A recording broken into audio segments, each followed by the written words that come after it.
Welcome back to Off Ball Takes. This is your host, Yarby Laws, and this is my co-host. Christopher Wells. We appreciate all the support in our recent content, and yes, we are here live. Not under the circumstances that I think everybody kind of wanted. We kind of wanted the series to be over at this point. It was 3-0, but now we're looking at a 3-1 series. So before we do get started, we see you guys in the chat. We see Keith Wells, Celtics no shoe for Game 4. It is what it is. But at the end of the day, you know, before we do get started, please don't forget to like and subscribe and follow us on Instagram and TikTok at the OBT Podcast for more content and updates. Yeah, so game four, right? Didn't really go how we thought, right? Dallas, to their credit, right, responded after pretty much getting crucified by everybody, right? And they bounced back in a big way, right? Luca led the way, right? He ended up finishing with 30 points, 5 rebounds, 5 assists, 12 of 26 in the field, 0 of 8 from three, but didn't matter. Also played much better defense. Kyrie Irving right at 21. uh Gafford 7 and 4, right? PJ Washington. I mean, the role players mainly this was a defensive performance from the Mavs. And in addition, you got, Luca and Kyrie had a solid game, and then Lively off the bench. Exum had some good moments. The Homelander, this blows, and also Keith Wells, Celtics treated Mavs fans to NBA exhibition game. That's pretty much what this was. This was very much a no-show by the Celtics. I've heard people say that, stuff like, oh, they didn't really take this game seriously because they want to win it at home. But I don't know. It it's just kind of not really a good decision to have a no show. Obviously, you understand that the Mavs don't want to be swept, and so they're obviously going to give it everything they've got. But yeah, not a really good performance from really anybody by Boston, right? I don't think you could really say anybody played that well. I mean, that's how you get down by as much as 50 at one point. So the Mavs stay alive, right? Obviously for now. But yeah, pretty good response and comeback in a big way by the Mavs. But yeah, if you're the Celtics, this is a blown opportunity because not that we expect the Mavs to come back and win this series. It's just you ideally want to close it out as soon as you can because you Yeah. don't really want to extend the series so that way you don't have some crazy scenario like injuries or just kind of just weird shot variants where again Dallas was horrible from three for most of the series and they actually weren't that great from three tonight. um I mean, yeah, they shot 40%, but a lot of that I think was some garbage time threes, right? Like Tim Hardaway Jr. hit like 5 threes all in the fourth quarter, right? So before that, they hit like 10 threes or whatever. So, I mean, not really a whole lot of breakdowns in this game, to be honest, right? I mean, Dallas had a very good offensive performance and defensive performance, and Boston stunk, right? Doesn't necessarily change how the series is probably going to go, right? But again, if you're the Celtics, you would have preferred to have probably closed it out now. I mean, Porzingis didn't play. He was listed as possibly available, but with the caveat of only in special circumstances. So in other words, that's coach speak for he's not going to play. Um, but either way, yeah, pretty bad game from Boston, but I still expect them to bounce back and still win this series. Whether it's next game or the game after that, I would think it would be game five, but I also thought they were going to win this game. So, but I still, like I said, it doesn't really change, how this series I think is going to go because Boston won the main games that they needed to. But obviously, the closeout games are also always very difficult. But they need to finish the job in the next game because the last thing you want to do is continue to extend the series. Just again, like I said, that I don't think they're gonna lose the series by any means. It's just you don't want to extend it more than you have to. Right, and you're kind of playing with fire because we already know that this Dallas team and really specifically their stars have been better on the road. Really only Luka Doncic, like he's been a monster on the road. So now you go back to Boston with an opportunity to win another one. But like you said, I don't think anybody's really worried about this. Um, God, hopefully that there's no injuries and stuff like that. But the comeback is pretty much impossible. But like you said, there's not a lot of breakdown. All the starters were pretty much minus 30, in the minutes that they played. They didn't really do much. Everyone was pretty much inefficient. Yep, And like you talked about, bad they, on they both ends of the. yeah, they got cooked and stopped, and that's a recipe for a blowout. Especially against a team like Dallas, where you have two prolific scorers, and then everyone else can fill in the roles, especially when it adds up to the fourth quarter. So, I guess going into Game 5, what are we expecting for this? Like, is it going to be a close one, blowout from Boston? What are we thinking? It's just so bizarre how the games have gone because Hmm. you think about it. Game one was a blowout, right? The Mavs got it close, I think, in the third quarter, but for most of the game, Boston had the upper hand, right? Games 2 and 3, were closer. Game two, never really got out of hand by by either team. And then game three, right, was close for the first 2.5 quarters, and then the Celtics pulled out all the stops and went up big early in the fourth, and Hmm. then the Mavs came back and cut it close. And I think they ended up losing by 7, 8 or whatever it was. So I mean, I don't know. I mean, my guess is that Boston at home presumably plays a lot better because they were just so horrible that you almost can't really. It would almost be kind of surprising if they had two back-to-back just absolutely atrocious games. So I mean, it feels like that, game 5 has the potential to be, a one-sided game, but it could be closer. The Yeah. stream is going to be 10 minutes. I mean, again, we didn't really expect this to happen. So it's like, this is probably going to be a shorter stream. I'm not going to say it's 10 minutes, but there's no way we can stretch it out to an hour, right? Obviously, like there's other conversations, we can have about some other stuff, that's been going on around the league. And I guess we could also talk about that as well, but first I guess we kind of, should probably give our thoughts on this next game. But I don't know. Like honestly, I would probably lean the Celtics, but I thought they were gonna win this game, so it's like I could be wrong in the next one, but like, you know, it's just weird. But I think Boston should have a better performance. Like I said, I just feel like it would be very difficult for them to have two back-to-back horrid games. Like maybe they don't play as well, but as long as they don't play horrible, like they should still be able to win. Sure. Um, it's just it's a matter of again, can they do what they did in the first three games, where it's like you don't let both Kyrie and Luca go off on offense, and then you limit the role players. Like they should be able to do that, but Dallas attacked the paint pretty well in this game, and I guess without obviously Porzingis, he didn't play at all in the previous game, and Dallas started the game off attacking the basket pretty well, and then kind of ran out of steam. And then in this game, obviously they were pretty much able to consistently do that the entire game. Right. So, I mean, so it's like, I don't know. Like I said, it's kind of hard to say, but I feel like Boston should close out the next one. But I, I guess kind of a lean, but you know, Yeah, I mean, I think we're going to a gentleman's sweep. That's what I kind of like hinted at earlier. right, Before, but then like thinking about it, we were like, yeah, I don't think there's any shot Dallas wins one, and lo and behold, look at them now. But going into Boston, I think they're gonna rally, like you said. If the discourse really is like, oh yeah, we wanted to win it at home. That's crazy to me. Like that was not worth it. Dropping a game in the NBA finals just to win at home is not worth it. Win it when you can and get the heck out of there for everybody's sake. right. Yeah, I don't buy that they just wanted to win it at home. I think they didn't show up and had a horrible game. So it Right. looks like according to the chat, Keith Wells, Celtics will close out Mavs in Game 5. So I think we're all in agreement Everyone's that they'll confident. close it out. Yeah. I can't necessarily tell you whether or not it's a blowout or not. Um, I was just curious, on the two yeah, cents. I doubt it will be a 50-point drubbing like this one. But, Right. like I think it could might they be by win? like 10. Could it be like a 10? Could it be like a 10, 15 point win? Like, yeah, sure. I think that's probably a lot more likely. Yeah. Because I think you'll still get a better performance from the Mavs, like as a team, because they don't want to lose the series. But I think Boston will, again, will kind of, I guess, man up and just say like, all right, we're gonna win this one. You guys aren't winning back to back. Like we got this. So that's what I think. Right. Um, but again, sometimes it just kind of depends because again, with Boston, they had a terrible offensive performance, right? I mean, 36 from the field, 34 from three, but again, a lot of that was garbage time, right? So it's like, Really you look at the know, starters, I think that kind of yeah, tells the tale. right. If the starters play well, decent, like okay, then they should probably win. Sure. Because like I think starting five is where the Celtics have the advantage. So as long as they play solid, they should be able to win, right? Like if you can get, you know, three, like if Tatum and Brown have good games, and then one of the guards plays well, and then Horford has a decent game because I don't know if Porzingis plays again. That should probably be enough. Right. Unless a scenario where like every single role player for the Mavs shows up, because I think it would be kind of hard to have it just be Luca and Kyrie on the road. But I don't know. Like I said, it's kind of talking in circles, but yeah, I think the Celtics win this one. Yeah, agreed.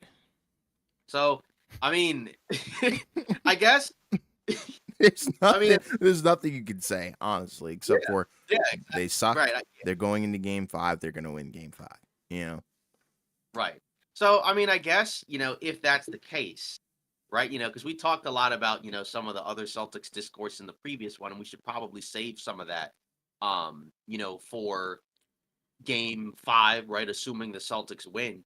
Sure. So, I guess kind of just to, throw some stuff around, Yeah.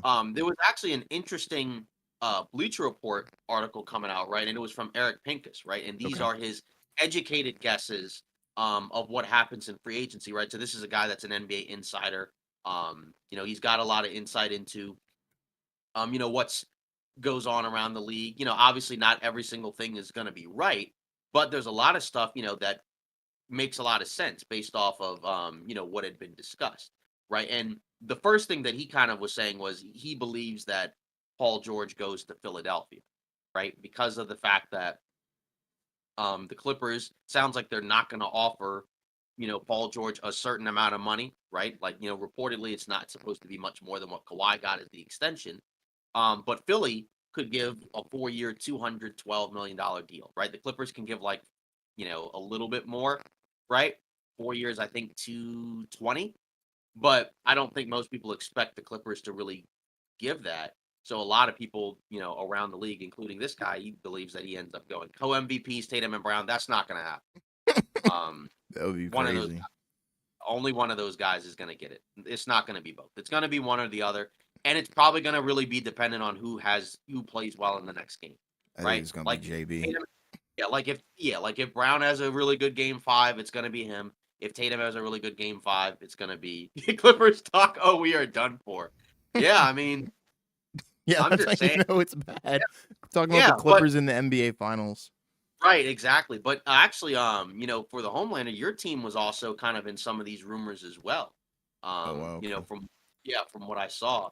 Um, but I guess we can get to it when we get to it, right? And obviously, we'll talk about this in more detailed form on our regular podcast. They also believe that Klay Thompson goes to Orlando. Actually, they think that they get Klay Thompson, Malik Monk, as well as Tobias Harris. So, Wow. um, Wow. Okay. right. Yeah, and people have been, like the thing on social media when people point out how like somebody's unfollowed like Yeah. everybody. Clay wiped his Um, IG, right? yeah, yeah, exactly, and that doesn't mean he's gone. Right. Obviously he's a free agent, right? So it makes sense, but basically the discourse behind the Clay thing is mainly that they're gonna try to duck the luxury tax. They can't necessarily, and the only way they can really duck it is if they basically, kind of get rid of some guys, right? Okay. Um, Well, but that's the one you would you know, want to get rid of, considering how the season ended. yeah, because and then for Orlando as well, Malik Monk. So that's interesting, right? Because obviously Orlando, I believe, can give more money than the Kings can because they have a decent amount of cap, right? I mean, they have like what, like 30 something or whatever it is, right? So they could probably give Clay, like I don't know, uh 25 or something like that, 28, Hmm. in it a year. You could give Malik Monk like, 12, and then you could give Tobias Harris. They were saying he was going to get like 8 Yeah. or something like that. Yeah, Miami Heat zone. Welcome to the stream. Let's go Heat. Mavs survive. Yeah, the Mavs survive. Yeah, they Um, got one. yeah. But so what do you think of that? Like in regards to, Orlando possibly. And again, these are educated guesses. So that doesn't mean that they're 100% going to happen, but, Yeah. it means that there's some insight into these things are, there's a high chance that these things happen. I mean, if they're able to land all three of those guys, I think that would be awesome. If you're able to get PG-13 trading one medical patient for another. Yeah, yeah, But yeah. I think that would be awesome if they were able to get like, kind of guys that fit their mold. In terms of like Clay Thompson being a 3 and D, because that's something that they've kind of struggled with, where it's like, sometimes they don't have a sense of direction on offense, and it's really bad because they don't have a lot of shooters. So if Orlando can get guys like Klay Thompson, Malik Monk, who we know can get hot very quickly, and Tobias Harris, who's like another creator, my only question would be like, based on their salaries, who's starting, who's going to be in the starting lineup? That would kind of be like my only guess. Exactly. that's where like all three would be kind of surprising to me. Exactly. It seems like a On utopian prediction, where it's like I don't think they're going to yeah, land all three, but it would be magnificent if they did. But I would probably right, be leaning more towards like a Clay Thompson, Malik Monk. That's where I think that they kind of yeah. struggle with is like Tobias that Harris, guard. yeah, Tobias Harris. It probably depends on if another team gives him more. Like if it's Right. Detroit that offers him like 15 or 20 or something like that. Like say they strike out on people because I mean, who are they getting? Right. So Right. like say they strike out and they're like, well, can't pay anybody, so let's just pay Tobias Harris. Right. Um, because they need shooting as well. Um, but then after that, Laurie Markkinen stays in Utah. So that's what they believe. Obviously, that doesn't mean it's 100%, but yeah. So I mean, I feel like that's probably what's going to happen. That they probably end up giving him an extension. Of course, he could go somewhere else, but if you're Utah, I mean, it's nice to have somebody who's a good player there, I guess. So Yeah. I mean, I'm not like a big fan, but like you said, right, he's good for what he is, and he's good where he is, and I think that's kind of been the discourse is does he want to leave a situation like that? right, And I don't think he does. I yeah. think he stays. Right. And now Homelander, this is your team. So they're saying Isaiah or he's saying Isaiah Hartenstein to the Thunder. And this is what we were talking about from the perspective of it's not that the Knicks aren't going to keep him, but it's that it's possible that a team like Oklahoma City could pay him more than what the Knicks can give. They can't give him more than 16 million a year, but OKC could give him like 18, 20 million a year, Right. and that could be enough, to poach him away from the Knicks, right? And I guess I'd be curious to see whether or not he starts next to Chet or comes off the bench, right? 20 million a year is a lot for a guy who would be coming up just off the bench. Clay is a warrior for life. Clay with two L's, interesting. But but either way, um I don't know cuz like my gut is that he stays. I think like I said it just depends on how much Golden State's willing to give him versus what does another team give him. Cuz if Golden State gives him anywhere similar to what another team gives him, then he'll probably stay. It would have to be like a pretty decent distance apart for him to leave, I think. But again, for Golden State, how much do they want to, how okay are they with going into the tax? Because, there's a number where if you pay him too much, right, then you're in that tax and you're probably still not quite good enough to really contend.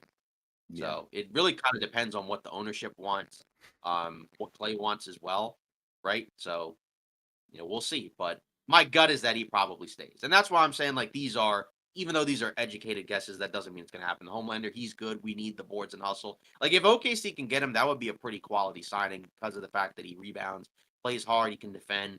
It's the type of player that they don't really have right at the 5 spot. So, and given that, clearly based off of what we're seeing around the NBA, like you need centers on your team. And if you can have a guy like that, that's a pretty good center to be able to throw out there, right? Because like obviously not everybody's going to have like a Jokic or an Embiid or a Bam or AD or anybody like that. Not everybody has that. So if you can get a guy who can still kind of compete and bang with some of those guys, in worst case scenario compete on the boards, right? Which OKC that's the type of player they need. Like that's a pretty solid get if they can get it. They also say Caleb Martin to Oklahoma City, which is not Hmm. one I would have thought of to be honest. I didn't think his Um, value was super high. right, he's got a $7 million player option. He's been fine, I guess. The last couple seasons, obviously, he had the great, a couple of the great series last year for the Heat, right? Like the one against Boston, obviously, where you gave them basically 20 a game. Um, it's kind of random because like I feel like you have a decent number of wings already with if you're Oklahoma City, right? Like obviously, I guess you can never say we have too many, but I feel like the priority should probably be more size. Like, just in terms of like from the 4 or 5 spot. Like I know he plays the 4 a decent amount for the Heat. Um, but I would think you would like to have like fives and then also 4 or 5. So people that can kind of size up and play up, not necessarily people who, are smaller and can play down. Like, you know what Yeah. I mean? Get a Yeah, traditional and big man. right. And the Homelander says we good. Like that's yeah, like and again, that doesn't mean it's gonna happen. It's just Right. again, some of it's based off of conversations around the league, and of course, it doesn't necessarily mean anything because all it takes is one phone call, one contract, one stipulation, and then things can completely shift. Sure. Um, Another funny one: Jones Brothers in San Antonio. So I guess Tyus Jones would be leaving the Wizards and going to the Spurs, right? Yeah. Kind of a random one, I guess, because it's like, I feel like if you're the Spurs, like we're assuming that they're gonna probably draft a guard, right? Hmm. Then I guess they would also sign another guard in free agency if it's Tyus Jones, and then you have Trey Jones who's already there. So I don't know, I don't know, just kind of weird. But Really? I guess if you're the Spurs, like he shot pretty well from three this year, so you do need jump Very shooting good, from at actually. the spot. Clearly, he can pass, and I think if you're gonna have a guy next to Wemby, it'd be nice to have a guy who knows how to throw a pass every once in a while, right to him. So it's a solid signing if you can get him. I'm assuming he'd be the. I mean, does he start over Trey Jones? I guess like Yeah, he's maybe better than because Trey Jones. yeah, I feel like he's better. I don't think either is ideally a starting point guard, but you could also draft one, and then you can just kind of play around with a lot of the different lineups. Just Right. kind of interesting because I don't think the Spurs have a ton of cap space. They have probably enough where they could sign like a couple of bench guys, role players, like a guy like a Tyus Jones. So wouldn't necessarily hate it. It would just kind of surprise me. Yeah, I think that's a good move. Right. And Yeah. to build up a guard room is really cool, and I think you kind of need to start with a guy like Tyus Jones They because don't have guards. They exactly don't because have. Yeah. yeah, because Trey Jones is like he's on the younger side of things.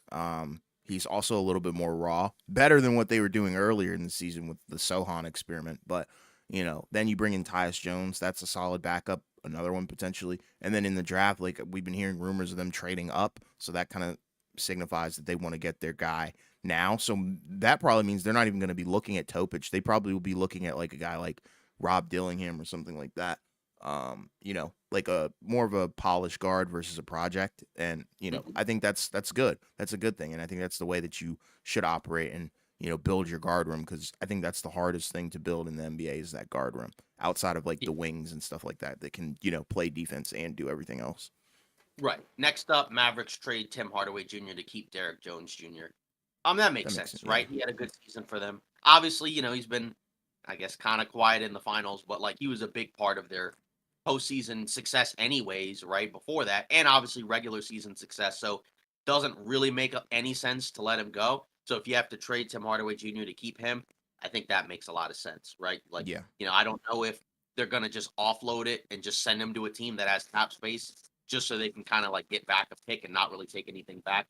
Makes sense. Because I think if they do that, they would get the full mid-level exception, and then they could probably get him with that. I don't know if they would give him the entire one because he was on a minimum contract. Right. So I don't know if they would give him the whole 13 million or if they would split it and then sign him and then bring in somebody else who's better than a minimum. That would kind of, I think, be really ideal. I don't know if that's what's going to happen because he could make 10 million a year at this point. But what do you think of that one? I think because I feel like that one's pretty much like a no brainer, pretty much because Hardaway obviously he's hit 5 threes in this game, but it was in garbage time, right? He Yeah. didn't really do anything um in this series when it mattered, right? Because we had the person in the last live stream come in that said he hadn't hit a shot in the last since the OKC series. Yeah, which is a crazy stat to have ready. So that guy was clearly ready, but with that situation, I think it makes sense. I think you've gotten all that you can really get out of Hardaway, and he's, and Derek Jones Jr. is clearly better. Definitely fits your mold a little bit more too. If you want to, stick with that two-way team that's really good on defense and offense, because he kind of provides a way out for Luca and Kyrie sometimes. If they get into Yeah, trouble, can just throw a backdoor lob, or hopefully, if his 3-point shot is on like it was, throughout the playoffs, then he can be a very viable corner three option. So I think it's smart to invest in him because I think you got a lot out of him during this postseason run. yeah. And then Chris Paul to LA finally. What do we think of that one? It's a mint. To the Lakers, Presumably, yeah. I don't like that at all. I don't Kind of know. random. I don't like that at Kind all. of Yeah, I feel like that one's probably more of like a LeBron type signing. I Yeah, mean, I feel like the issue, like right now, I feel like they already have a lot of guards. Like I don't really feel like they yeah. need any more. There's no I mean, room for unless that. unless you're telling me like that they're gonna move, like a Gabe Vincent or somebody and replace him with Chris Paul. Okay, Don't lose a but starting guard though. Please don't. Right. Yeah. Well, yeah, because then it's like, is D'Lo coming back? Right. And if he's not, who are you replacing him with? Yeah. Hardaway, horrid way. Funny because I'm assuming you meant Hardaway, but actually, honestly, horrid way is probably even That's more better than that. accurate. Horrid, yeah, horrid for a bag of chips. But either way, yeah, with the Chris Paul thing, yeah, it's a weird fit. I mean, obviously, you could say it was a weird fit in Golden State, weird fit in Houston, but at this point, he's also a lot older now, right? He's 39. My assumption is that he would come off the bench and that it's a minimum. So it's like I'm not really going to complain about a minimum contract. I just Sure. feel like if you're going to sign him, then that means that one of the other guards probably going to need to move. Like, just because it doesn't really make sense to have that many guards that you could make the case that like all of them are decent enough that they could play. Um, so I don't know. Maybe that's like the type of move where it's like we figure out what we're going to do with our backcourt situation right now, and once we get that settled, then we bring him in. I don't know, but that's a strange one to me. Like, Yeah, because it's a little obviously his awkward. name's been tied there for a little while. It just feels like at a certain point it might be too late. But you could also make the case that like they needed a couple more veterans on this year's roster. Because you were relying on a lot of younger players. This time around, and you were kind of missing some of the uh, you know, gutsy veterans that they had, even on like last season, even on last season's team, right? Like Dennis Schroeder is not an older player by any means, but he's, obviously a tough, competitive, gritty type of guard that they didn't really have, on this year's team.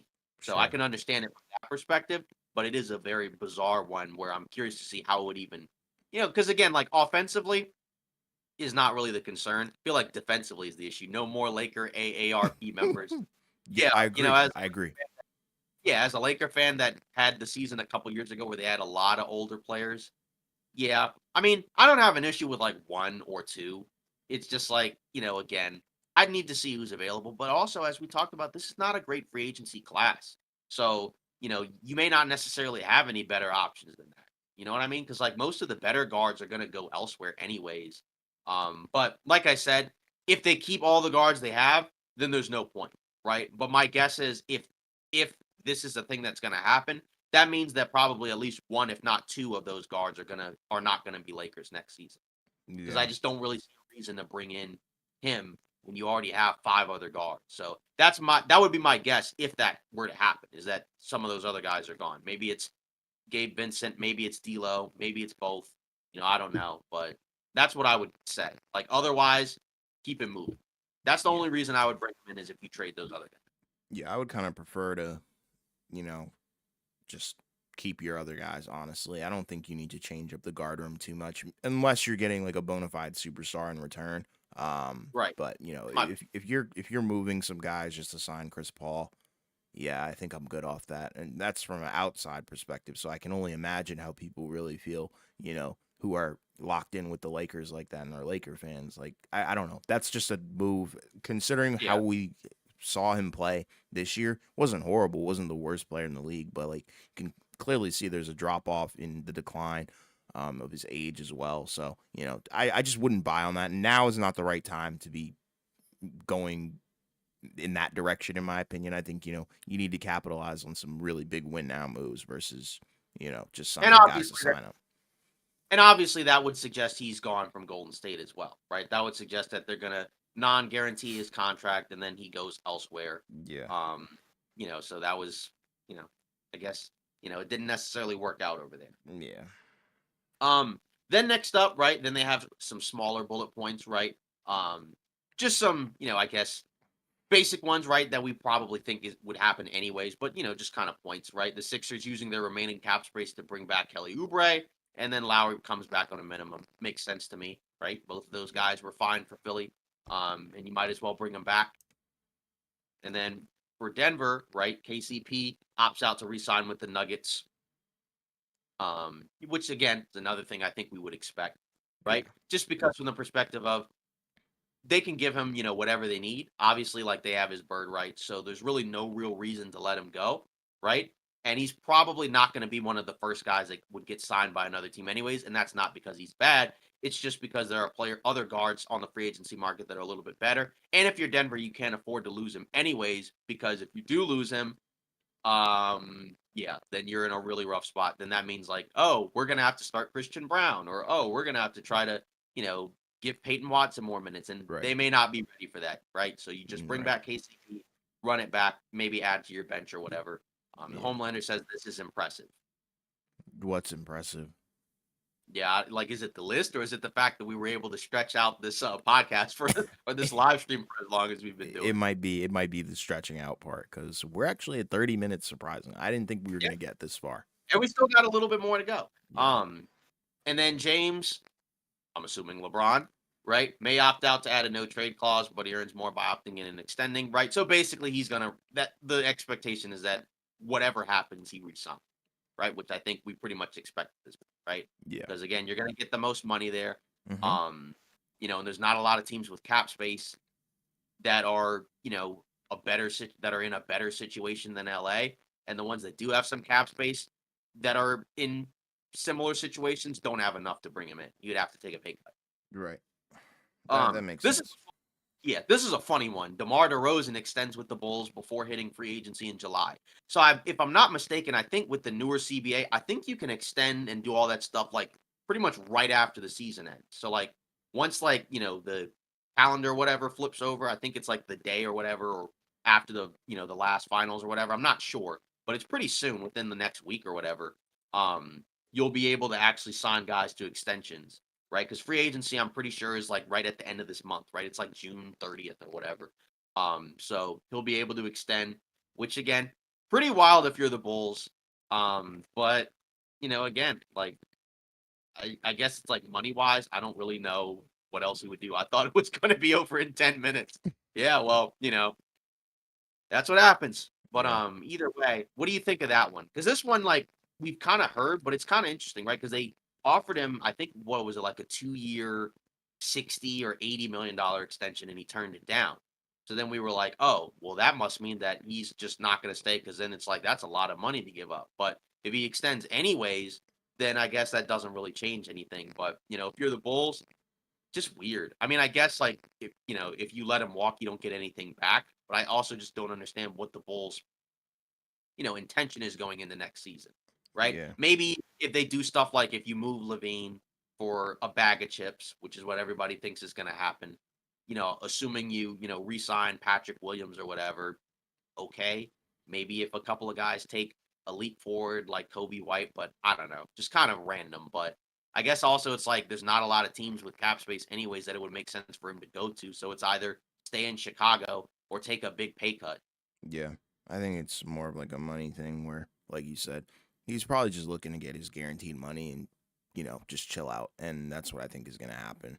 It just sucks that it's with the Bulls because I think he's still got a little bit left in the tank and could be useful to a contender. But, especially with the new CBA, like that's not going to happen. And like you said, there's nobody really viable that has a cap that could really make him work and make him fit. So he's stuck, and the Bulls are, I don't know, they're one of the weirdest organizations in terms of what their direction is. I think we've talked about it multiple times. Like you either need to commit to the rebuild or just commit to being bad, and I don't think this is. I mean, your hands are tied though, so I don't really blame them with this one though. And then, last but not least, pretty much, just like a brief list of guys that they expect to come back, including unrestricted free agents, right? Siakam back to Indiana, Harden back to the Clippers, OG back to the Knicks, Claxton back to the Nets. Makes sense, right? All those guys, there's no real reason for them to sign elsewhere because they get the most money from all of those teams. So, those are pretty much no brainers. Yeah, I agree. And then, yeah, and then restricted, same thing, right? Tyrese Maxey, Emmanuel Quickly, Patrick Williams, Obi Toppin. Those are all guys that they expect to stay put as well. Again, makes sense, right? If you're Philly, can't let Maxey walk. Emmanuel Quickly, you traded for him if you're Toronto. So again, no real point in letting him walk. It's going to be interesting to see how much they pay him, but still, Patrick Williams, he's on the Bulls. You're just not going to let him walk anyways because Right, that just, again, like I don't know how much he's going to make, but I don't know. I still don't think it would be a ton. right. And then Obi Toppin, again, that's a guy that's probably not going to get a ton of crazy money. It's just going to be interesting for Indiana because then that roster is going to presumably get pretty expensive because I think they're going to basically re-sign Siakam to whatever the max is for that, right? Which I think is probably over 200, right, or something like that. Um, obviously Toppin comes back, right? But then they're also, I think, going to extend Nemhard, right? So he's going to get like 80 million over the next few years. So now that roster goes from being relatively inexpensive because they had a lot of cap space last offseason to then it's going to get way more expensive. But again, that's the price you pay. If you want to contend, and be a good team, you have to pay up. Yep, and that's the meta, as they would say. Yeah. Well, like I said, we couldn't really go to an hour, but at this point, like I said, we probably should get relatively close to wrapping it up. Obviously, as we already talked about, the Mavs pretty much wire to wire, you know, took care of the Celtics throughout this entire game. Really only the first quarter was that competitive. And even then, like the Mavs, I think were up like 13 at the end of the first quarter. And you wondered whether or not they would kind of let go of the rope and Boston would punch back, but no. Boston basically said, "You guys got this one." And like I said, this is kind of all there is to it. Like I said, again, if you're Luca, right? It's a nice bounce back game after, like I said, getting torn to shreds by pretty much everybody. And I think fairly so. And again, I know and I understand that I think he's had some injection stuff, right? So I know that he's not necessarily quite at 100%, but at the same time, right, you still would like to see a better defensive effort and performance. And you got it in this game. But also at the same time, like I said, I don't think you would also discredit what the Mavs were able to do. Because I think also, regardless, you would say, regardless of what happens in this series, they had an impressive run. They just weren't necessarily good enough to overcome how good the Celtics were. Yeah, 100%. You Right. give a round of applause. I think to Kyrie, you give it to Luca, the entire Dallas Mavericks organization. They were able to put together a team to get to the finals. That's what all the talk was about regarding Luca was you know you guys are mismanaging his career because he's not in the finals and he's putting up all these great regular season numbers, yada yada. Lo and behold, they get here. It's just a matter of time, I think, before they do get another ring. Just give it a little bit of time. This is kind of the losing experience that they do need. And I Boston's think they'll already, bounce back from it. yeah, Boston's already been through these battles. So now for Exactly. Dallas, this is pretty much your first go around in the finals. So we'll see if they, bounce back. But obviously, again, series isn't over yet, right? So it's not four. The Celtics haven't won four just yet. But Yeah. I'm assuming that I think the Celtics will close this out back in Boston and end up pulling it off. But we'll see. We'll see what Yeah. Dallas does. Like I said, I'm curious to see if they play with the same effort and execution. Not a 50-point blowout, right? But just, in terms of what they can do defensively, right? Because that's really kind of been the issue, Well, it's also the offense has been rough as well, right? But in this one, this was pretty much a perfect game. So Yeah. I don't expect another perfect game, obviously. But I think, it's nice if you're the Mavs, if you can get like okay, like average Luca defensive performances, not even like great, then that makes things a lot easier. And obviously, like you can't put all the blame on him because, also there were other guys that didn't play well as well. It's just obviously again, he's their best player. So obviously his standards of play should be set much higher than everyone else's, right? Yeah. And we'll see what happens. But like you said, it's pretty much over. Going into Game 5. So, I think we covered all the bases. I don't think there's anything else that we could possibly talk about. We talked about all the rumors. We talked about Game 4. We I mean, talked about Game 5 too. So yeah, I mean the Celtics Lakers rivalry continues, right? They pretty much didn't, they lost this game on purpose, so we didn't have to, so that way we weren't going to get the JJ Redick to the Lakers confirmation today. yeah, that would have been hilarious, huh? Hmm. Well, if that's everything, we appreciate everybody in the chat. We appreciate Homelander. We appreciate Miami Heat Zone. We appreciate Keith Wells for all you guys' support, all the comments. You guys help facilitate the conversation. But we will see you guys on Monday. We have a normal episode, and then we'll obviously be streaming that day as well. So we appreciate all the support, and we'll see you guys on the next one.